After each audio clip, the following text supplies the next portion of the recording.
Hello, everyone. This is Stephen McNallen with episode 4 of Gods, Folk, and Destiny. Whose gods? Our gods and goddesses, the holy powers of the Teutons, led by Odin and Freyr. Whose folk? Our folk, with roots in ancient Hyperborea and branches all around Midgard. Whose destiny? Our destiny, which we will win by hard work and mighty deeds. Honor, sovereignty, well-being, and the life and high repute of our people forever. So shall it be. Well, my friends, tonight we've got Will back. You'll recall him from last time where we got into the warrior things as well as some other stuff and how he came to Ancestral and the role that it's played in his life. We're going to go a little bit farther into this warrior thing. We're going to look at it in terms of not just, oh, gee, what happened 1,000 years ago? What does it mean today? How does it relate to us today? How can we save the warrior ethos from the one hand, this ancient projection that we have from the sagas, and on the other hand, just the media representation of warriorhood and violence and warfare, things that we have around us every day. So we're going to talk about a lot of that stuff. And I think it's going to be a really stimulating little situation here. But first, before we jump in, I want to tell you that you can support this work by subscribing to the Reintroducing channel on YouTube, by giving this video a thumbs up, and by telling your friends about it so that they can do likewise. Check out some of the other fine programming here on Reintroducing as well. So with that said, Will, are you here? I'm here, Elder McNallen. You reading me? Got you, Lima Charlie. Yeah. All right. Well, okay. Well, welcome back. We've poured over some of these things, some of these ideas, actually in the last few hours. Back and forthing your email. I got some of the things that you sent, and I haven't had time to read them in depth. But I think we can kind of pick up in a way where we left off last time and expand this into something that's going to be very useful, certainly for every man out there and for every woman who lives with a man out there. And also for, as you pointed out, those very exceptional women who also can participate actively and honestly as warriors. So, well, I guess I'll get in a lot of trouble for the censors for that one, won't I? Wasn't equal enough. Oh, well, fire me up. There's little you can say these days that won't get you in trouble with them. Yeah. And, it doesn't matter. It doesn't matter because they never give you a reason on why they ban you anyway. I mean, that's the key to totalitarianism, is to keep you guessing, keep you in that constant state of ambiguity. Oh, can I say this? Can I say that? Can I show this symbol? Can I show that symbol? Oh, my God. So, as Conan the Barbarian once said, to hell with them all. So good to hear your voice, man. Good to have you back. So good to be back. So let's kick this thing down the road a little ways. What is a warrior?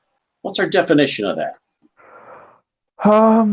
Well, I think personally and traditionally, I think a warrior is someone that goes beyond a soldier and beyond a fighter. The difference in that would be the difference between someone who, like the difference between a hypothesis, a theory, and a rule of science, something that has been tested. The difference between an observation and an educated guess and a hard scientific fact. So while soldiers can be warriors, being a soldier does not in and of itself make one a warrior. And as far as the current language, English, that we're using, these days, and that me and you are using, the definition in Webster's is an experienced soldier or fighter. And the key word on that, I feel, is experienced. Because if you look back upon the old High German, Old Norse, the various Gaelics that were spoken, the old, some of the a little bit to a lesser extent that I am familiar with, but even some of the Slavic languages, they make that distinction. And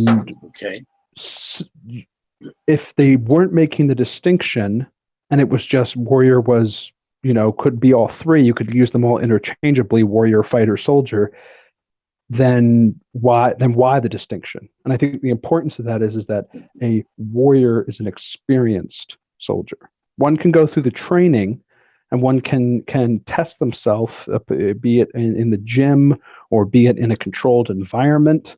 One can train themselves, but until they actually achieve and pass the hurdle and their mantle found to have been worthy, they are not yet a warrior.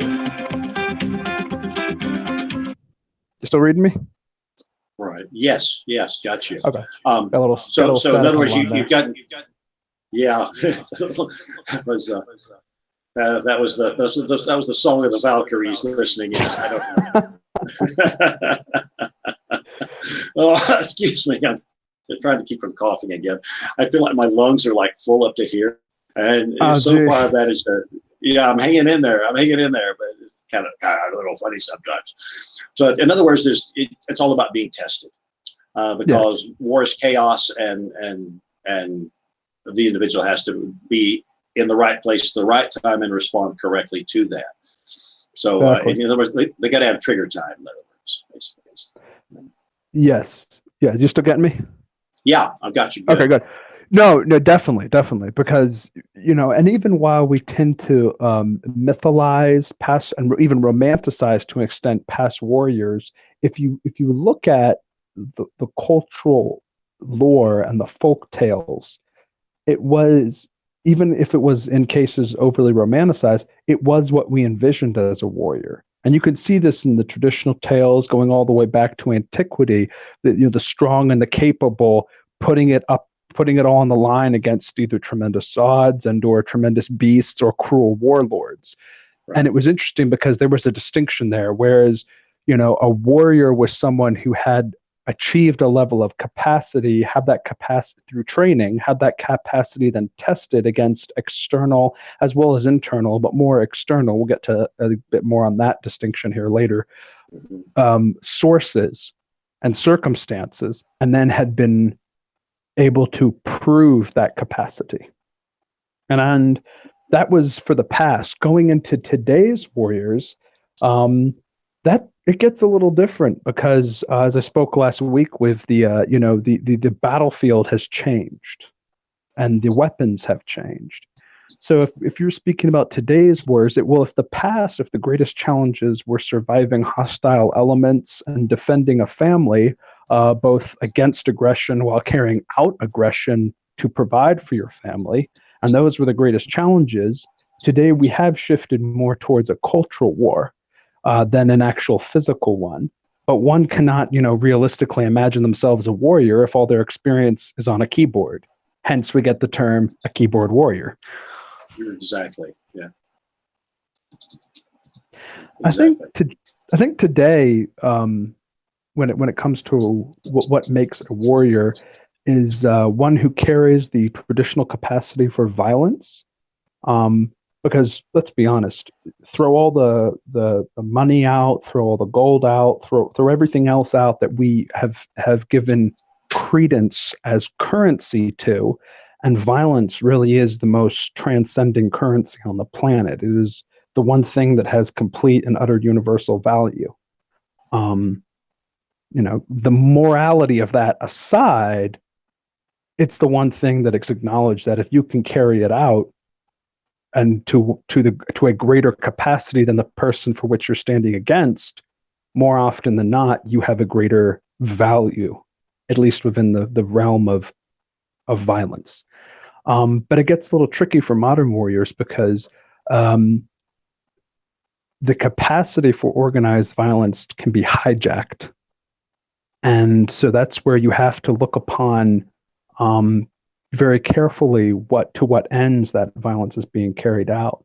And I think that's where you see a little bit more of in the modern sense, the focus is upon folk, faith, and family. So there is an inherent element of Freyr in that, while still retaining the traditional archetype of Tyr.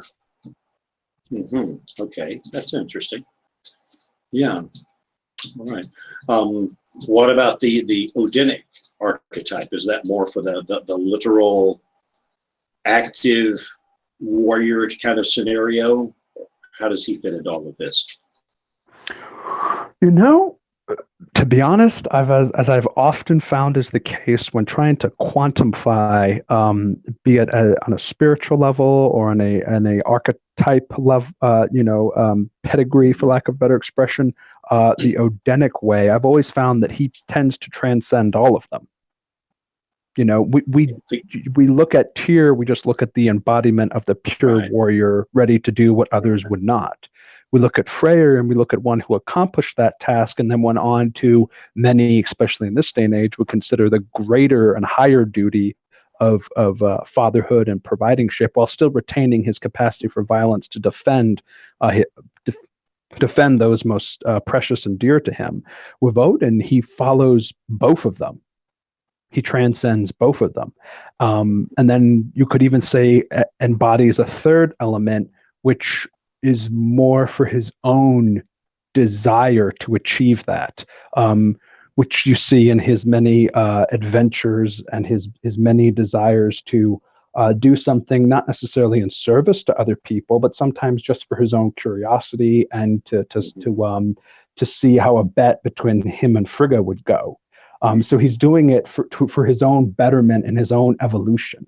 So with Odin, I would say it transcends more than just two variables. You tend to have three variables, which is very much like the great one-eyed one, because he does tend to transmit over multiple capacities as opposed to being fixated on just one.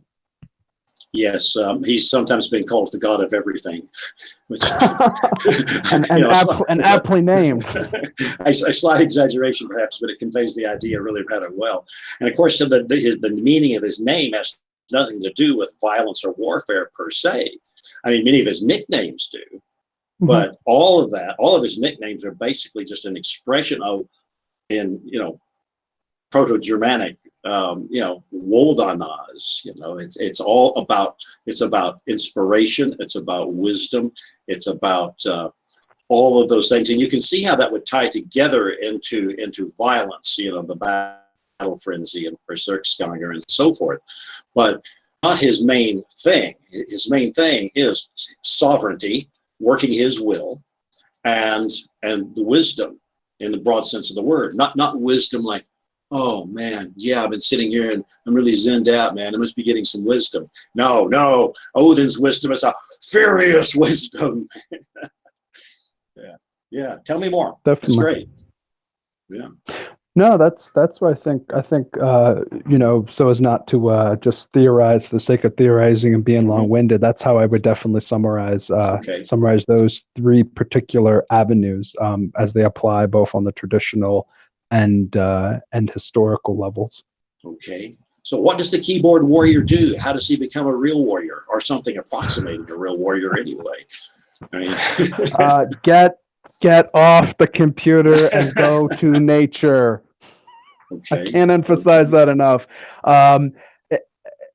And I won't make this long. I'll attempt not to make this long-winded. This is something I do want to discuss at length, but I've really come to the belief that if you look at social media and the internet and the uses of it, and the abuses and controlling of it, it really has become another whole realm, and one, I dare say, not one we are as capable in, for those of us of cut from the cloth of the same cloth as me and you, and of the mindset and ideologies of me and you.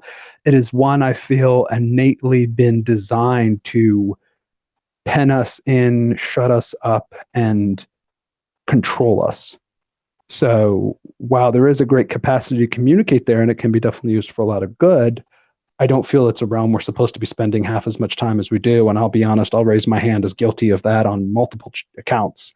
But it is not somewhere to dwell for too long.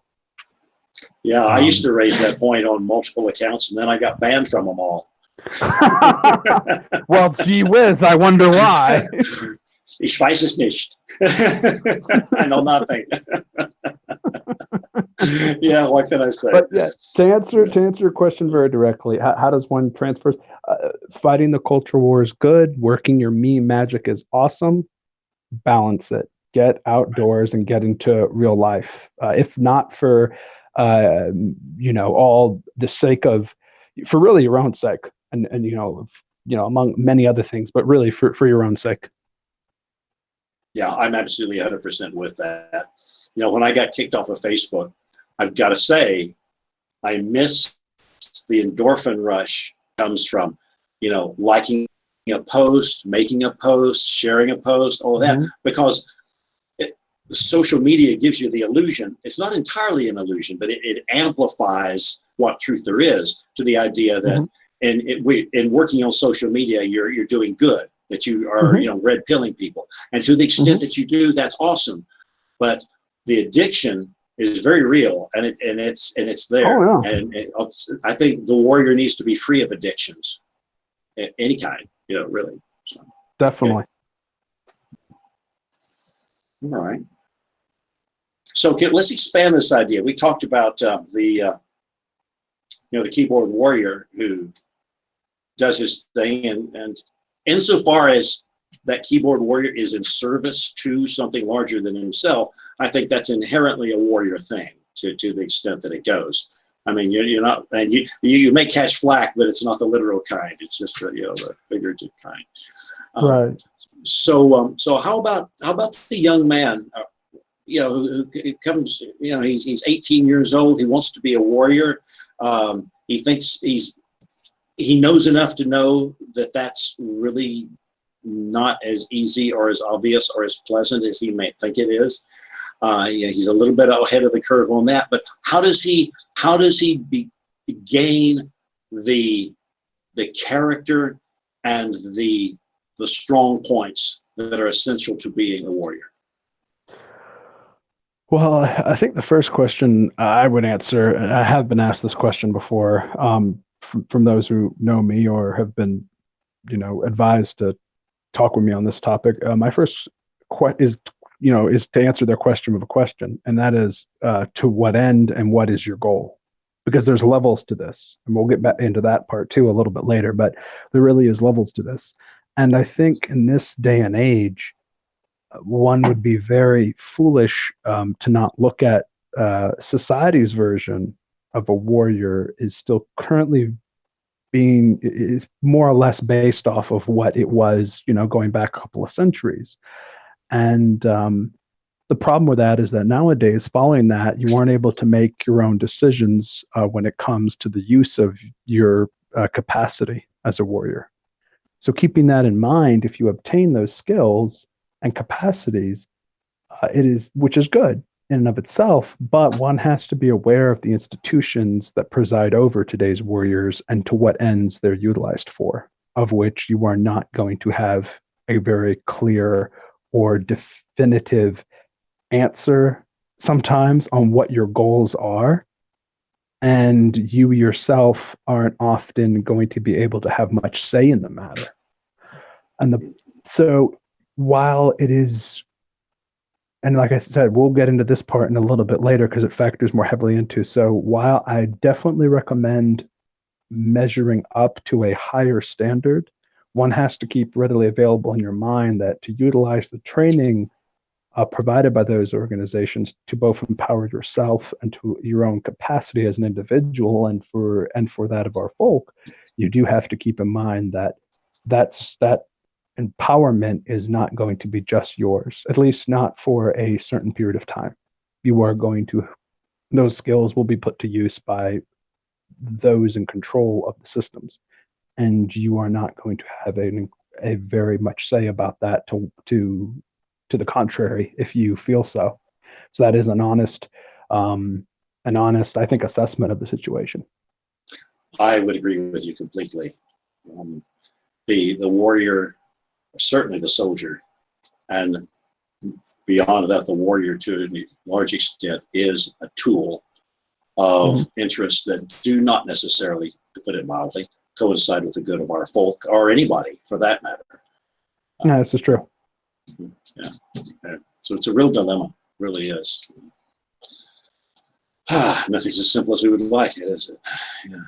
No. Talking about, and you mentioned Conan earlier. I said it's unfortunately as simple as there's the bad guy, or here's the neutral bad guy, and there's evil. It's never the good guy and bad guy. That's a world that doesn't really exist. It's here's the less morally objectable person, and here is true evil, and it's as simple as that. If only it were that way. But if you look back in history, one could make the big argument that it is almost never been that way, or at least very rarely. I would agree. Wars generally are not fought for the reason that we're told they're fought for. I don't think any war in the last 100 years that the United States has participated in has been fought for the reasons that were stated. I mean, it's a fabrication. Yes, we're international hitmen. In fact, wasn't there a book by some fellow? Actually, I think he worked for like one of the economic. Yeah, I'm familiar with the book. I'm familiar with that work. Yeah, Economic Hitman or something. Yeah, Economic Hitman. Yep. Yeah, I think the same principle applies. Yeah. Oh yeah, most definitely. But that rabbit hole goes even deeper when it comes to the economic things. Because the money always goes deeper than the battlefield, and the money goes in more directions, and the money generally has more blood soaked on it. Yeah, pretty much. Yeah. So, what about women warriors? Let's open that can of worms. Sure. Yeah. See a lot of shield maidens out there. Let's dive headfirst into that. Okay. So my thoughts on this. All right. All right. First off, it's never as easy. When it comes to yes or no, it isn't just yes or no. Is this something women are capable of? Yes. But I am going to say, as far as shield maidens, and I use that in quotations, especially the hijacked version that Hollywood has been flaunting lately, that's not the most ideal in the majority of cases, because it willfully ignores that women are biologically different than men. And you can argue that as much as you'd like on a social level. It's not very arguable in this realm of science and medicine. So those are the really only two that matter when it comes to this context. Now, are there exemptions to this? Oh, yeah, of course, there's exemptions to most things. But as I just said, that is just that, exemptions. That is not the norm. So that being the case, women have to plan accordingly. You don't want to meet an opponent in an area where they have a greater strength. I mean, that's straight out of Sun Tzu's Principles of War. And if you want inspiration from our own lore, you can look at the Orkney saga, and you can tell when they planned out their attacks and raids, only in dire circumstances was it something of we are going against an overwhelmingly numerical or tactical or strategically positioned superior opponent. That makes for good stories, but unless you have, the tremendous blessing of Uller, you're not going to come out the victor if you keep doing that. That's like, going to Vegas and just putting your life savings on black and just rolling the dice. You might win once, but you do that a couple more times, you are going to lose. It's just mathematics, and they don't tend to lie too often. Right. And I say that to say, what then needs to happen is as a woman, you have to take advantage of your unique skills like agility and make your warrior set one that reflects that. So, for instance, something like you see women using martial arts like jujitsu and judo that take advantage of the attacker in judo, an attacker's aggression being redirected, or in jujitsu being the smaller person pinned on their back and able to use that to turn it into an advantageous position, as opposed to going blow for blow, because the level of skill you have to achieve to be able to go blow for blow against someone who's bigger and stronger than you are, and the level of skill you can have to utilize your simple body mechanics, which already have an innate advantage in, like I said, agility, why not press your advantage where you already have it? is a professional boxer as a female going to beat your average Joe on the street? Well, yes, but how many professional female boxers are walking around every day? That answers the question right there. We see this even in history, with the documented cases of female snipers being very successful because they, more often than not, have more patience than men. So when you have now obviously when you take it to a very high militarily trained, level, they have to ingrain that into the candidates to do well at it. But if you look back at several of the wars of the 20th century and you had roughly trained female snipers, they went out and did a better job than their male counterparts with roughly the same training levels. So if that's an advantage you have, why not push it? I think the whole shield maiden concept has gotten into creating this super combative, warrior that's trading blows axe for axe with, a guy that has 40 pounds of muscle and 6 inches of height and coming out the victor. And that's nice, and it makes for entertaining Hollywood, and it pleases certain people in that political spectrum, but it's not lining up with reality. Because I'll be honest, if I go blow for blow against someone who's 40 pounds of muscle and 6 inches of height on me, I'm generally speaking not going to come out very well. So it just ignores reality. And I would add to that, let's pause there. No, I think, comments well taken. In terms of the kind of physical prowess or the physical skills that a male should acquire, in terms of what sort of strength training, what sort of cardio training, what sort of actual skills training. Say, suppose we get our guy off the keyboard and we get him down to the gym. What's he going to do down there? Okay, well, first things first. Cardio is king. Cardio is king because fatigue makes cowards of men. And those are nice sayings that sound real flowery, but you know what? They are roadmaps to operate off of. That is literally a solid compass heading right there. If you have your cardio set, a lot of other things are not going to fall apart, because when you're in a stressful environment or you are just in a situation where it's semi-controlled and you're sparring or you're being pushed, if you have weak cardio, that's going to undo a lot of other capacities before they even really get locked in. And you can be many of the things that aesthetically look very good aren't necessarily going to be your friend in practical application. And aesthetics are great, but let's be honest, they get trumped by will and by cardio. If not 9 times out of 10, if not 10 out of 10. So the first thing to do is cardiovascular endurance training. And that's, your high intensity interval training. That's just getting on the elliptical and the treadmill and running 3 miles, or even if you got to walk the last 3/4 of a mile until you get up to the level where you can be running 3 miles outdoors. And then you get to the level where you're running 5 miles outdoors. If that knee that you injured back in college doesn't really cooperate well, hop in the pool. You swim a 1/4 mile, you swim 1/2 mile, you get to the level where you're swimming 2 miles, no impact in water. I highly recommend that to people all the time. They say, okay, well, what about this? I've got this thing, or I've got that thing that really puts me back after, okay, fine. Non-impact training in your aquatics are going to be your best friend. It doesn't, if it's going to look silly, hey, who cares?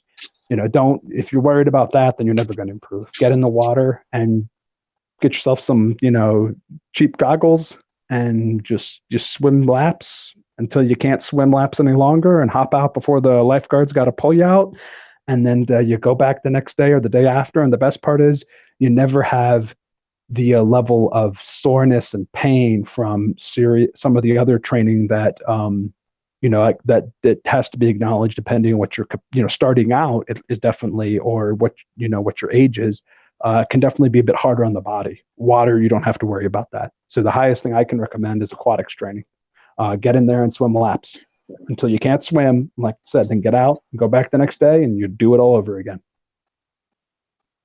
I think it's important to point out that this is very high intensity stuff. Physical combat. If anybody wants to know what it's like in terms of endurance, put on the gloves and hit the heavy bag for as hard as you can, furiously for like 3 minutes. It's kind of a reality check. You need that long-term stuff. You need the ability to run for miles and miles, but you also need that ability just to go all out for kind of an extended period sometimes. I mean, I can tell a real difference after a few minutes on the bag. Definitely. In terms of the running thing and shall we say not so young joints.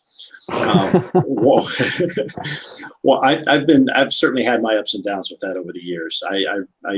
I jacked up a knee once just jogging in the suburbs of Johannesburg once, and it stayed with me for like 10 years.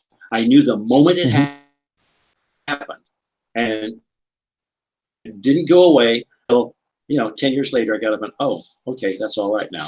So it's always a factor, especially with us older folks. What I have found is that if you build up your calves, it helps them serve as shock absorbers that will kind of give you some protection there, and to a lesser extent your thighs, but mostly your calves will give you kind of a little bit of an edge on that. So people just need to get out there and try it. The important thing is to do something. Do something. Yeah, that's the bottom line. Do something. So, yeah. So one thing I will here real quick. One thing I will add before we move to the next topic, just because I don't want to be in contradictory to myself anyway. So I spoke about how I think, especially with our faith and with the trajectory of our folk, I can't emphasize enough that while we put a lot of glamour on the warrior mentality, and maybe this is my background and the unique circumstances that I've been able to be exposed to, I really think that how we think of warriors, there's an old saying, and it said, now this obviously applied more to old medicine, but it said, woman's battle is in the birthing bed. Thankfully, due to advances in science and medicine, it's not as great a chance of you dying in childbirth. But the way we think of that, I think women have a unique position, is that they can really accomplish that embodiment of a warrior on two very different fronts. But they're equally as important. If anything, I would put more importance on their traditional capacity as mothers, and that should also be viewed as a warrior sense in and of itself. Because I've delivered 2 children in a medical capacity. I was not by myself, and one was with epidural and one was without. And I'll tell you, it's a serious thing, even though nowadays we have the technology to prevent it from being as life-threatening to the mother and child. So I would say there's definitely a second facet there for them, and that should be acknowledged as a warrior ethos within its own right.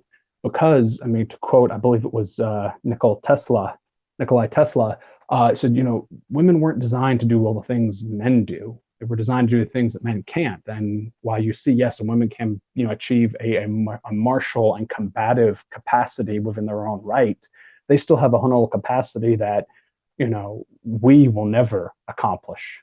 And that needs to be honored and revered, because without it, our story ends, and so does our folk, and so does our faith. Absolutely. I completely agree. I think everybody who's listening to this would agree with that. Yeah, for sure. It's existential. Yeah. So we've got a society out there that, aside from the ritualized things that a man when he goes into the military, the bonding with his units and so forth. The keyboard warrior who's down there at the gym is not likely to have much of that group experience. Should there be, say within ancestral, should there be a formal way of bringing young men in, submitting them to an ordeal, and recognizing their prowess with warrior initiations or things of that sort. You speaking like specifically as far as creating like manabunds for the express purpose of warrior initiation? I'm speaking largely to that. I mean, you could do it without a very formalized manabund, but it seems to me it would be pretty important to have some sort of a context, because the whole point is to give this guy not just a new relationship with the folk as a whole, or his family and his clan or his tribe in a whole, but also with a body of men. So. Okay, so when it comes to specifically warrior initiations, we need to bring them back. I think it's very important. I think with folkish Ashachu, many times you see people that are happy to just finally achieve a sense of belonging and community, and those are great. You cannot really emphasize enough how wonderful that is, how wholesome that is. The only thing I would say in addition to that is that don't just settle for that level. Build upon that. Now, we need to build upon that in many different facets. Now, specifically in regards to warriors as initiations, for one, I've said it before, and I said, and this is the path you want to achieve. You cannot be the sole judge of your own accomplishments, and you cannot be the bestower of your own titles. You need external sources, be they people or standards, that keep you honest. Because unless you're that fella Alex Honnold, who free soloed El Capitan, unless you're doing something that has never been done in human history, and let's be honest, very often that is not going to be the case. You can't just rely upon your own self for an honest assessment of your whole self. That was a great video, by the way. Oh yes, if you watch, I remember when that story first broke. I was blown away because I'd been out to El Capitan, I think the year after or the year before he did it, and I had seen that thing, and I'd heard rumors. I didn't know anything about him, to be honest, before, but I'd heard rumors that there were people that had tried to climb that with no ropes, and that's just mind blowing. If you look at that thing, it's a sheer face of granite, several thousand feet straight up. So yeah, unless you're doing something that just completely redefines the scope of human capacity or pushes it beyond a little bit, you really need others, your brothers in arms to actually set some type of standard that A, they hold themselves to, and B, they force you to shed your own shell of your old self and become something better. Because innately, many, many times we just become comfortable in the whatever version that we are. And obviously that's going to be the capacity of each of those versions is going to vary person to person, but there always needs to be a little bit of unsatisfaction with who you are in a healthy way that pushes you to ascend to the next level. And that it harkens back to the young warrior you're asking me about. I said, because not everyone is going to be the next Sergeant Dakota Mayor. But there's levels to this, all men and women need to obtain a respectful degree of capacity, I feel, within our faith with the combative arts. And for actual initiations, they should be tests, both physical and mental, of one's fortitude. And you can get real creative with that. And the challenges should push everyone involved, from the senior members on down to the junior members. And obviously it should push them the most. But it should be something that if there's not sweat and trial and challenge involved, that ascends the person, to pushes them physically and mentally to the next level. Just being around, hanging out, and being a good homie for 6 months, that's not an initiation.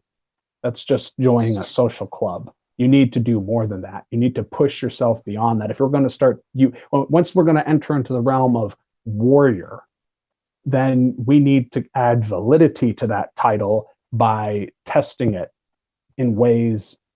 If you can't always bring about actual combat, because if you really wanted to be a full literalist about this, you would go acquire some tactical skills and you would go hire yourself out doing tactical work in third world countries, just on the chance that you would get into some type of firefight, so that you could really test yourself. But there's, like I said, there's levels to this. Right. So sort of like Marine Corps boot camp. Exactly like Marine Corps. I mean, if there is a living warrior cult on the planet today, I believe it to be the United States Marine Corps. And actually, from what I've learned recently, also I can't speak French, La Légion étrangère. There's allowing for all of the hype that is in movies. Full Metal Jacket was interesting. There's one line that really hit me in a good way, and it is when the particular class is graduating and becoming Marines. There was a sentence in there, something like, "You are forever united with every person who was ever a Marine." And if men take that to its fullest depth, as I feel they should, that's something of immense beauty, to know that you're connected, not just obviously with your squad, your platoon, whatever, but also you are part and parcel of every guy who walked into Tun's Tavern back in 1776 or whatever it was. That's a powerful concept, and I'm a big believer in that. I think there's a spiritual truth to that. It's not just bravado. It's not just rah rah rah. It's the real deal. I think that is a spiritual truth that we ignore at our peril. Agreed. That's so important, because if we are going to revere our ancestors and we are going to seek a deeper connection, that's one of the best ways to do it. That gets you in connection with them, because we are doing it, and I feel that adds great credence to our desire to not be of these time periods, so to speak, is to connect with them, because they had to do it. They had to go through it. It was forced upon them. We can dodge that bullet if we really want. I don't recommend that, and I don't feel it's healthy to do that. I feel you're cheating yourself of a greater person that you can be. So to step out of that comfort zone, which is so readily offered, almost to the point of being pushed upon you, to go forth and challenge yourself, that really connects you back to your bloodline, back to your family, back to your ancestors. Yeah, completely agree. While we're on the subject of the Männerbund, I like to pull books off the bookshelf and show them to people, because I've got a lot of them. In fact, the piece of furniture, the pieces, plural, of furniture that we need in our household most of all, bookshelves. This one, The One-Eyed God. Yeah, there it is. This is an awesome book. Very deep in terms of its historical analysis. Odin and the Indo-Germanic Männerbunde. Nice piece. Pricey, but worth the price, and from very interesting publishers as well. So that's my promotion of a book. It's not my own. This is not Steve's book, but I highly recommend this and similar works. I think Stephen Paulington has done some similar things in regards to the warrior dance, the weapons dance, the use of masks, which, as I understand it, the theory behind that, as much as anybody can decipher, and certainly with parallels in other cultures, is that the mask, by obscuring the identity of the, your brother-in-law Bob, it produces that anonymity to the point that that's the ancestors. That's the ancestors with you, dancing with you, and you are partaking of that, and so forth. So I think there's huge mysteries to be explored here, and I'm no expert on it, but there are people out there maybe who could pick up that particular task and run with it someday. I would So, actually add to that if I could, when regards yeah, to sure. ritual weapons, dances, and masks. So I actually Yeah, feel they're very, very powerful because think about this. Now, off the cuff, most people are going to be quick to disregard that as, a lot of hocus pocus. But think about this, if you will. A house gets a reputation for being haunted, right? Generally, after something traumatic happens there. Some of the famous haunting locations, there's a room where a grieving mother hung herself after her child's, untimely death. There's a home that is haunted because the crawl space under it was used by a serial killer to store bodies of his victims. Battlefields where thousands of people, killed and suffered affects the atmosphere of a place quite dramatically. And you don't got to believe me, but if you go camping overnight, especially by yourself at somewhere like Gettysburg, where tens of thousands of people died, you'll see what I'm talking about pretty quick. Even if it's nothing more than the knowledge in your own mind that this is a place where at one point thousands of people were killing each other. And how that ties into weapons and masks is that if you have a sword or a rifle that has taken multiple lives, it becomes transformed, I think, similarly the way an environment is transformed by an acute amount of trauma. And if that weapon is passed generation to generation, especially if it's been used from one family member to the next, that was used to defend a bloodline, a family. That weapon at one point could have been the only thing standing between the end of that family tree and it being able to survive to the next generation. And while we may not see that as acutely now as we once did, I feel that if you take that, or you take elements of your ancestors and you put that into ritual, it makes it very, very powerful. And I actually think you still see that today. I mean, we're not calling it that, but we mentioned the Marines. In today's military, we see weapon dances. We're just calling them the silent drill platoon. So yes. we may have put a different name and a different title. Very but interesting. You see a bunch of people precisely and with fine grade precision executing movements with weapons. If that's not a ritualistic weapon dance in a modern sense, then I actually would say that is completely a weapons dance in a modern adaptation. That's a beautiful thought. That's a beautiful thought. Sheila and I visited a location somewhere in the DC area where one of the two sides, I don't even remember if it was Confederate or if it was Union, had camped. And there was, in fact, a graveyard in that area. Mm-hmm. And the local legend is that, you can smell the campfires, the smoke from the campfires. And it's important to emphasize that this is a completely built up area. There was no park nearby. There were no barbecues nearby. There was nothing of that sort.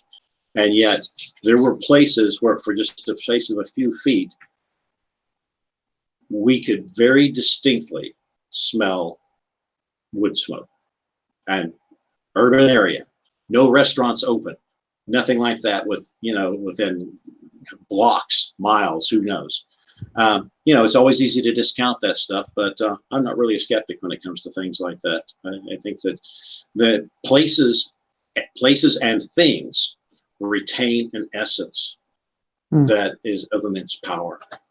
I stood in a Viking Age cemetery in Denmark at Lindholm Høje, and it's literally, I think there's hundreds of burials, and a lot of them are stone circles, stone ship-shaped alignments, some of them very modest, some of them bigger, some of them quite modest. And there was a power there that I could not ascribe just to my own sentimentality. This stuff is real. Our spirituality has a basis. It's not that we are just mammals kidding ourselves about what's going on. No, there's more to it than that. And places like that, and weapons and objects and items like that, are a continual reminder of the numinous. Yeah.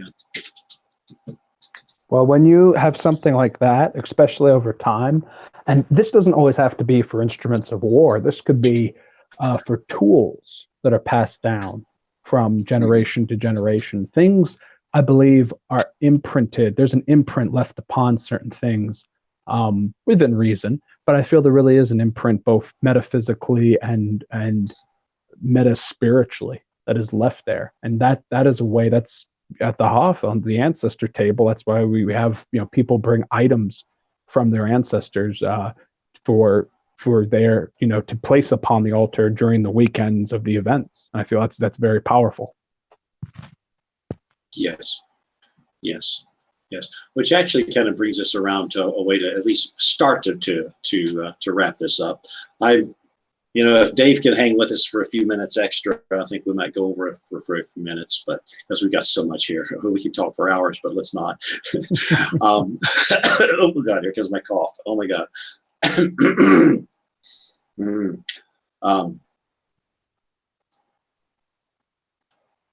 Let's just relate all of this back to our spirituality, to our religion, to Alsatru, heathenry, Odinism, whatever you want to call this thing of ours.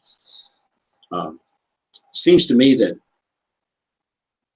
the primal events in life, to include the end of life and the taking of life, all of these are things that we ritualize, and they all have religious or spiritual significance. So when we're talking military stuff, it's not just because you and I are veterans. It's because this is pertinent, not just to you and me, not just to the veterans listening to this, although big shout out to all of them, but to everyone, because it's all part of the community. What do you think of it? Definitely. And I think when it comes to how this ties into our spiritual practices and how it relates to Folkish Asatru, this plays upon I think that last point, how it relates, because you can get creative with this, but we do all know, because even though we don't know the finite details of practices and rituals of old, I mean, we have some understanding, but we are having to recreate some of our own while paying respect and honoring the authenticity of our traditions. So here is a very specifically important part of this topic, and as it applies to the faith altogether, and that is the importance of authenticity of a ritual and of practices, and that cannot be overstated, because we see this a lot when it comes to the warrior thing. I mean, people are throwing terms around like warrior and harrier and berserker willy-nilly. I mean, but let's be honest. I mean, take for example berserker. If you want to be one, go to the wilderness for 3 to 9 days, stalk and kill a full-grown grizzly bear with a knife or a spear, and then no one's going to argue with you if you want to call yourself a berserker.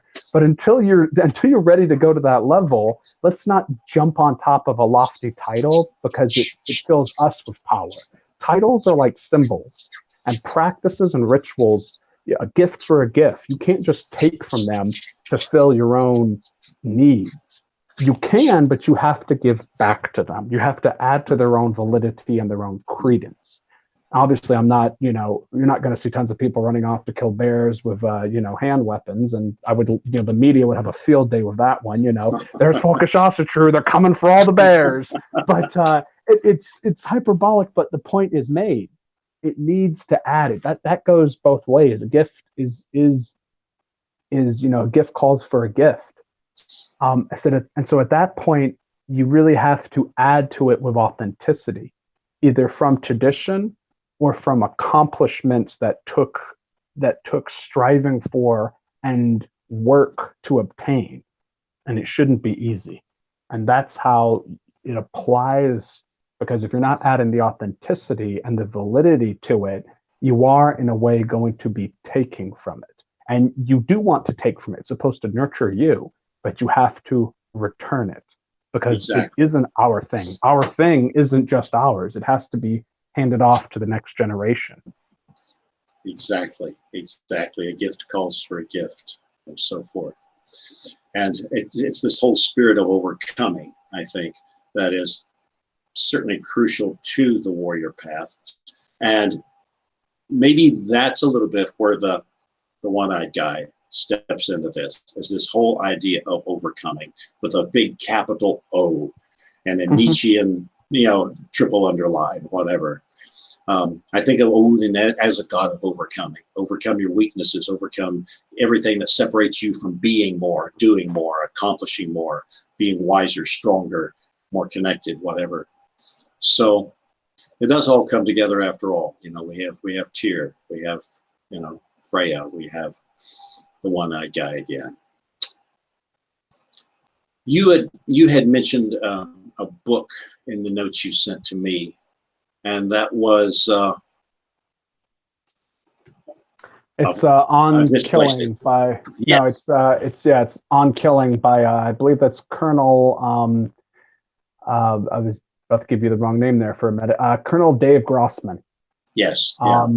You had asked I think one thing the role of firearms and how they've changed the characteristics of a warrior, and I'd say they unequivocally have changed.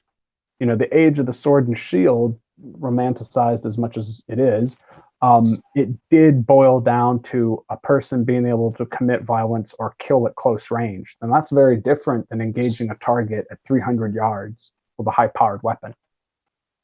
It changes the dynamics on a physical and a psychological level. And if you really want a good, in-depth, writing upon that, a real good in-depth book with some really, really deep and really, really practical thoughts about the changes that has made in the modern age, then I would highly recommend the book On Killing. It's by retired Army Colonel Dave Grossman. Right. Very interesting thing, because it changes things, and for us, I feel it changes things on a spiritual level as well. Are you familiar with Grossman's sequel to that? On Combat? Yes, I am. They're both required reading. Yeah, mine's starting to fall apart. I think I loaned mine out and it ran away on me, but that's okay. Hopefully they loaned it out as well, and it's been making the rounds, so to speak. Yeah. Well, my friend, let's see. What is it? We've been doing this for an hour. Maybe we should go ahead and wrap this up. Dave, anybody got anything out there for us? Anything we need to address or anything of that sort? Let me check the chat going on here. Yeah, check it out. See if we get any questions we need to field or anything like that. Say hi to everybody.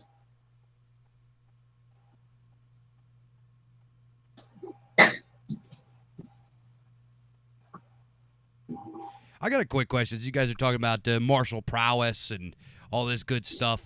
How important is it for us to reintroduce martial aspects of culture into modern society? Like our ancestors, the Scandinavians, they would practice glima, wrestling. Obviously those, wrestling was a very important part of Roman culture. You have the Slavs in Russia, and they were doing sambo wrestling. How important is it? And, kids don't really do that anymore. Me and my buddies growing up in rural Pennsylvania, we didn't have basketball courts and we didn't have skate parks and stuff like that. So we would just kick each other's ass the whole time. It was like backyard football and then smashing each other in the dirt, having wrestling matches, trying to choke each other out. I don't see kids doing that anymore.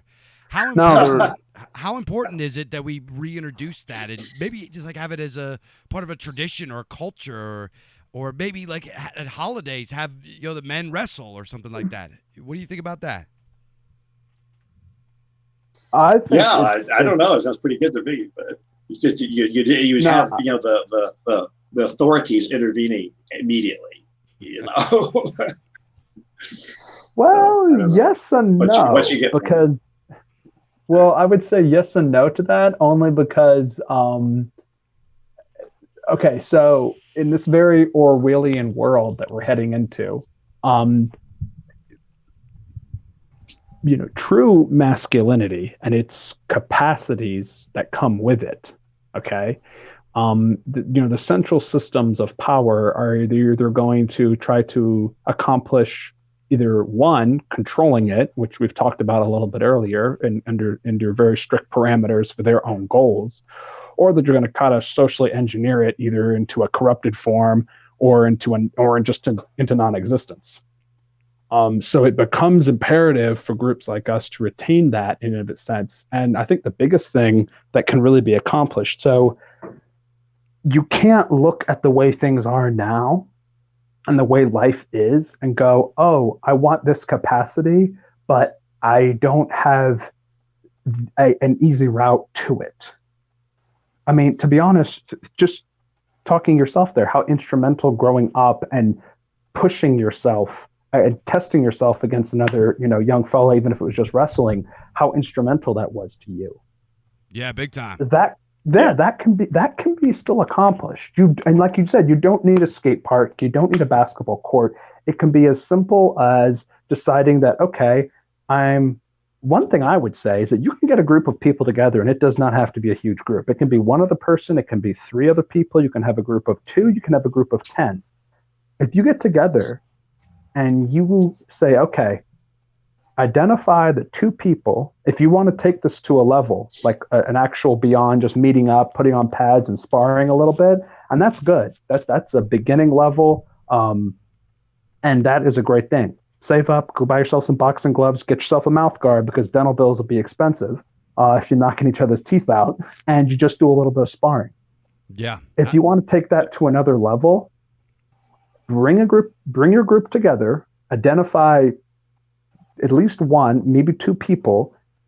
If resources are tight, you pool your resources together and you say, okay, we're going to get this one person. We're going to get him a gym membership, and he's going to be the person who can, 1, be consistent in his attendance for his training, and 2, able to come back and teach us. Because many times what people tell me, yeah, but going to a kickboxing gym or an MMA gym or learning jiu-jitsu, it's expensive and it's time and it's this. Okay, cool. Identify, if you have a few people, the one person who can consistently do it and then can come back and teach you. And you pull your guys' resources together and you get that one person, your coach.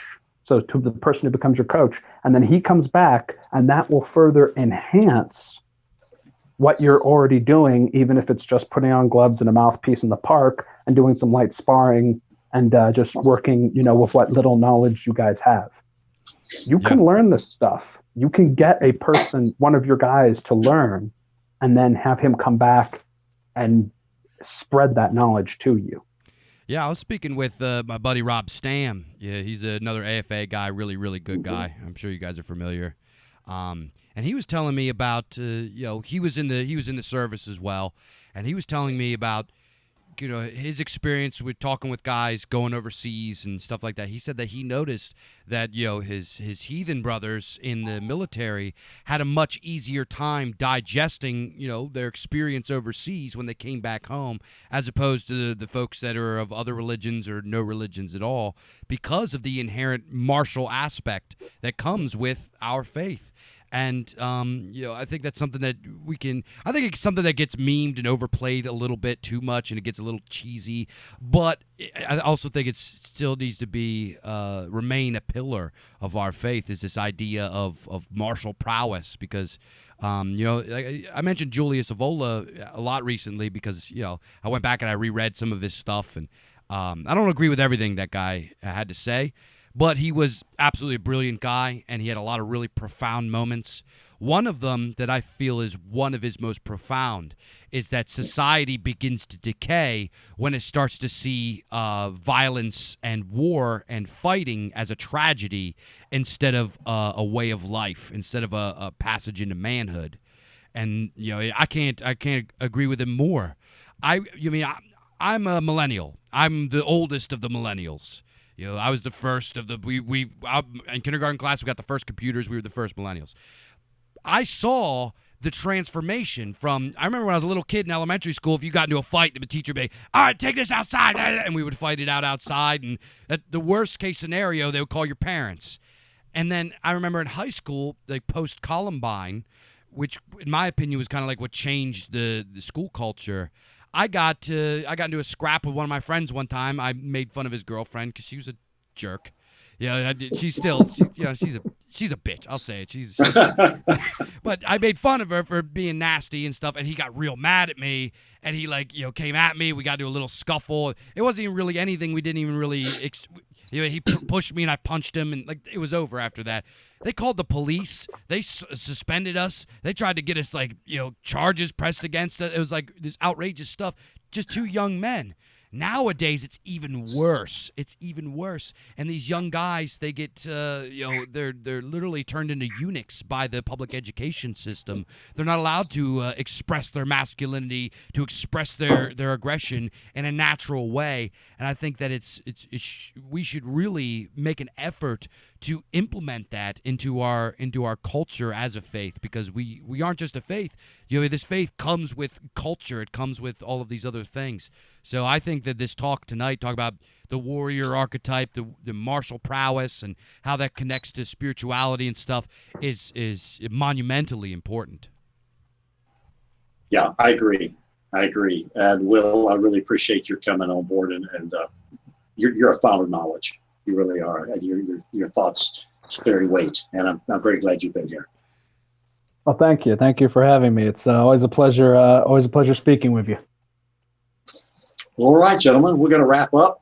That's all for tonight, folks. Keep your powder dry, your cupboard full, your spouse happy, your children close, your data out of the hands of the deep state, and love life. For life in Midgard is a great gift. Good night. Good night.